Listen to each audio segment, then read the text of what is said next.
We are here with Paul Saxberg, designer of Coven from 8th Summit Games. So, set the scene for us. What kind of game is Coven? Okay, Coven is it's a hidden role game between light and dark. There's two types of victory points, so that's the interesting thing for me, is that lots of games are trying to score points. In this one here, you have two primary things. You need your side to win, and then you also have to have the most points on that side. So if you imagine something like Werewolf or the Resistance, except that in addition to needing to win, you also have to have more points than your teammates. So they're sort of on your side, but you're also sort of against them. The sort of theme behind the game is you're all gathered together to perform this magical ritual as witches, but some of you are good and some of you are evil.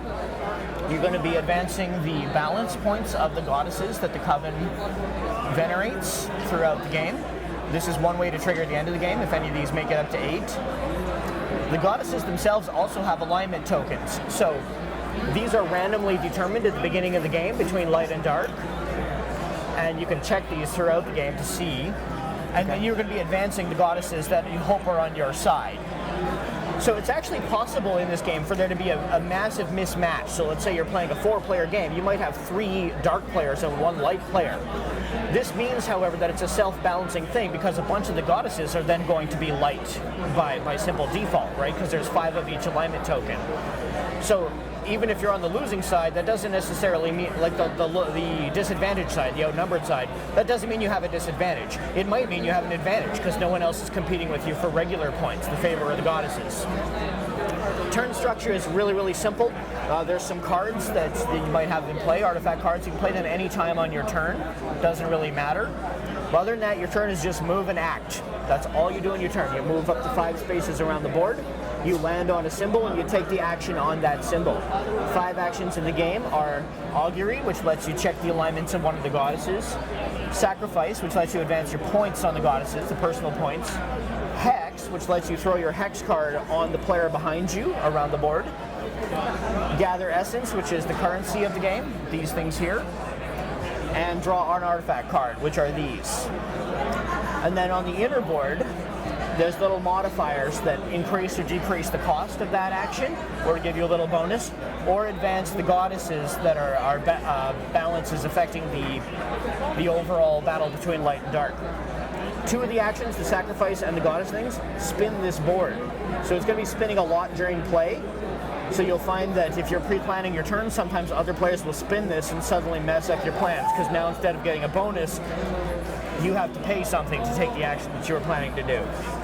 You can pay to go across these lines as well, so that can give you some extra flexibility in where you want to move, or allow you to surprise other players. And this thing here, whenever it reaches one of these, you're going to pull out some of these cards here, and they're going to affect the balance of the game, and also increase the number of resources coming into play, so it accelerates a little bit as it goes. I don't know. What else can I tell you? What else do you want to know? So you mentioned that there are 2 factions in the game, basically. Yes, you've got light and you've got dark. Yeah. Are all the light players on the same team and all the dark players on the same team, or is everybody kind of going for their own points? They are on the same team, but as I said, you need to be the best player on your team. Okay. You want your team to win, so let's say that we're playing with 2 other people. We're both light, they're both dark. Light wins, fantastic. Dark is eliminated. They don't get to score any points. But only one of us gets to win. So I would still need to have more points than you, even if you're on my side. Okay. And to further complicate that, nobody knows at the beginning who's on whose side. And some of these allow you to change sides. All right. So I know you're here demoing this game. I walk up to the table and I want just kind of an idea of how this game plays. Can you show me like a sample round at all? A sample round is fairly simple. Basically, you're gonna take your mini. So let's say I'm playing fire. I'm gonna move up to 5 spaces clockwise around the board. I'm gonna move to the spot that I'm going to. Let's say it's the augury spot. I have to pay that because that's the modifier for that is -1. Okay. I put that here.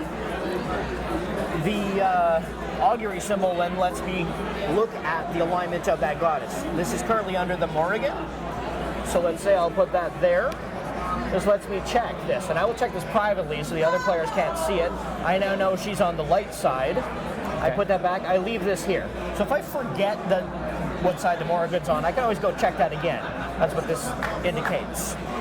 Based on my own alignment, I now know that the Morrigan is not on my side, so I'm not going to be advancing her because that would help the other side. Okay. That's basically, you just move and act. My turn is done. Next player goes. Gotcha. So a lot of these cards, do some of them have kind of like a take that element to it, or are they more just kind of giving you a bonus to the actions that you take? There is some take that in this game, and like other hidden role games like Shadowhunters, for example, it can be a risky move because I might not know what side you're on. The hexes, to begin with, are automatically a take that. So if I throw a hex on you, this is going to hurt you, and it's conditional. It's based on, if we're enemies, it hurts your balance. If we're friends, it hurts your favor. Either way, it hurts you and helps me. But a lot of the characters have variable player powers that add a little extra punch to that. Like there's a vampire that steals your essence, that sort of thing. And some of these do that as well. They'll add an extra punch to the hex you're giving somebody, or they have some other way of attacking their resources or tearing them down. They're not usually major game shifting things because I don't like to have king-makey elements to my games. Yeah. But if someone is clearly beating you, you do have ways to go after them in this game. Okay. Being the designer, what sort of inspired you to do this theme, really, or to explore this theme in this game? The theme is a combination of a couple of things. First of all, I kind of had a vision of what I wanted the board to look like at first, and I wanted it to look like a magic circle, like a summoning circle like you'd find in Dungeons & Dragons or Magic the Gathering or various other games that use them. I thought, wouldn't that be a great game board to have? And I did some looking around. At the time, I couldn't find very many games on witchcraft or witches. So it seemed like it was kind of an underused theme. And there's a couple of other ones here at the con I've since found. But at the time, this was it. And it seemed like the perfect name for the game. No one else had used that name. And so everything kind of grew out of that. Very cool. So let's say I wanted this game. Where would I get it? Okay, well, the Kickstarter's finished, so that's the bad news. But the good news is you can still buy it from 8th Summit website. And I believe he actually still has Kickstarter editions of it on the website. They do a couple of spiffy component upgrades, like you get some really nice looking onks instead of these cardboard ones. I like the cardboard ones, but his Kickstarter ones are better. And you do get some bonus characters as well. Okay. Well, I think that's all I got for you, so thank you for your time. Thanks for having me.